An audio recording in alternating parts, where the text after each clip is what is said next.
Track one, the big leap out of the gate, starts, interestingly enough, with my mother playing the flute. Something I never ever thought would happen in 1,000,000 years, considering the relationship I have with this band and my extended family, which is... Your immediate family. My immediate family. It doesn't exist as far as my extended family is concerned. And it does exist, but under different names. So this is like this is a breach of a comfort zone and an entrance into a new one. I have a family member on this record. However, everybody in the band was very nice. Didn't make too much fun of me with my mother around. Made me look very good. I think the key to that though was that when we recorded the whole record, there was very few times that we were all in the studio at the same time. It would be like 2 or 3 people at any given time. If it was all of us, it might have probably been overwhelming for your mom to deal with. That's true. But then sort of like the song really kicks into gear after the flute part with Kat from Lullaby Orchestra, an amazing band from Toronto, screaming, and she has the devil's cackle in that scream. It's like totally kicks it off. I should also say that this is one of those songs that when we first started recording the record was entirely unformed. We had like this one riff. I think we all agreed it was pretty unexceptional. And actually this is like an amalgam of like two songs that got half written and just got mashed together at the last minute. One thing I like musically about the song is that it kind of plays out like a musical or a story. Like there are very distinctive parts, like 5 acts as a play would be, and it just really carries on through. The whole song to me is interesting. Also, it reaches this really ridiculous bubbling climax with like wah-wah guitars and 10 drum tracks and screaming and all this thing. And then originally it was supposed to be, it actually fades out normally and you get to the end of our physical take, but originally it was supposed to be like a hard cut right into the next song, which I still think would have been a better idea. But, you know, That's for the deluxe edition. Yeah, the deluxe. That's the director's cut. We each get our own director's cut, where you get to re-edit the record. So there'll be one where it's like all vocals and one where it's only drum. But it sort of, like Sandy said, it sort of goes in this weird pattern and peaks at the top. And the next song is decidedly laid back, even for us. And we've done some laid back stuff. So. Track 2. What song is track 2? Magic Word. Okay, you start talking about it. Come to that. Magic Word. When we were practicing and demoing this song, we were like, are we seriously going to go through with this? Because it felt really weird. It felt really divergent from anything we'd ever done. It felt really not like a punk or a hardcore song. Much more like a Rolling Stones jammy song. I think when we start to play it out live, it'll probably be one of my most despised songs because I play the same power chord for almost the entirety of the track. Why don't we talk about John Drew now? Well, the thing I like about this song is it kind of has this meta lyric in it where it talks about the record. And the line goes something like, chemistry is just a... Oh, words. You describe what occurs. Okay. Okay, now I know what this song is. I actually really like this song. And I think it's like, this song, like, this is when you make an album, you have to have songs like this, which might not on their own stand up, but they work in the context of the record. And this song is a perfect bridge between these two, between this song, between the first song and the third song. It's also a physical bridge, but it's also, on another level, like a perfect bridge. It also, with John Drew, we kind of took him in to record with us just after he finished doing the Tokyo Police Club record, and he was also doing another record for another band at the same time.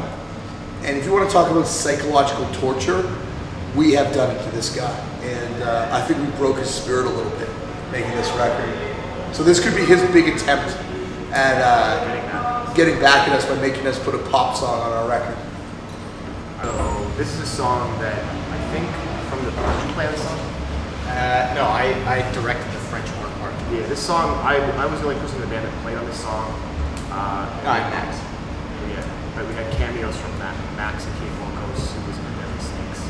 And Tom somehow we Waite. had Jonah's high school band teacher come in to play on it. There were these ideas that Mike had about this record.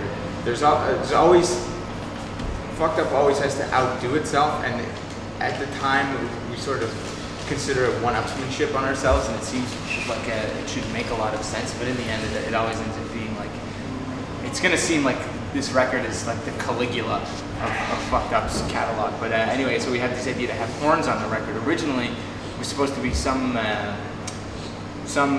who kept the company of Owen Pallett, who played on our last record, and we couldn't get him in time. This is like trying to transport people from Montreal and other places, and so in the last ditch effort to have a horn player, I talked to my high school music teacher, Tom Lloyd West. He came in and did off the cuff, essentially, horn arrangements for these songs, some of which we helped him with and others which he just did on his own. So this accompanied Mike's multi-layered loop pedal guitar track, and it's taken on this whole ridiculous quality, like sort of Clockwork Orange, Stanley Kubrick vibe. I don't know, man. I think with this song, Days of Last, the reason it's on the record is because the band was trying to placate me and my apprehension of putting out a record with no heavy songs on it. So I wrote this song, and it is pretty heavy, and it's all like kind of like build up, and then release like throughout the verse, and then the chorus is just sort of like this kind of soaring, kind of like rock and roll punk hardcore song. And lyrically, the stuff it's talking about in this song is like I read this book called The Passover Plot, which deals with the life of Jesus, but not looking at the life of Jesus from sort of like a Christian perspective, which is what we do when we learn about Jesus from the Bible. It's like learning about Jesus or talking about Jesus from a Jewish perspective. And so this is what this song is kind of dealing with, and the idea that the Savior will not come from sort of this fantasy-ish, science fiction-y type thing involving virgin births and things like that, but that we could have a Savior that's just born of human like creation. And then in the end's got a real killer breakdown. And when it comes to vocalists and hardcore bands and front people in hardcore bands, Ben's probably one of my favorite vocalists of all time in a hardcore band. So immediately when I heard that, I'm like, Ben's got to sing this part. Much to his chagrin that I can continually make him sing super hard in every time we get him on a Fucked Up song. When I was singing those lyrics, I was thinking about curry and how, like it says, you should know, spend your whole life figuring it out. And to me, that's about how you could spend your whole life figuring out how to make a curry and make those spices well together, but you'll never ever master the thousands of years that. Yeah, but like I think this song is like, it's definitely like, it's the first song too from this record that we actually attempted to play live. And it's probably the most delicious. And it's also the one song, like we recorded the first time we did the vocal take. Hopefully we still have it somewhere because it's so bad. I didn't mind the first take though. Yeah, you did yours, but I'm saying my vocals for the first time. It just did not work at all. It was like, it's not bad. It was kind of a failed experiment. So I'm glad we redid it. We kind of actually ended up redoing every vocal on the record at least twice. Just because we were trying weird things that normally, we were trying weird things that normally totally failed. So we'd have to do them again and again. Track 5's Crooked Head. This is the first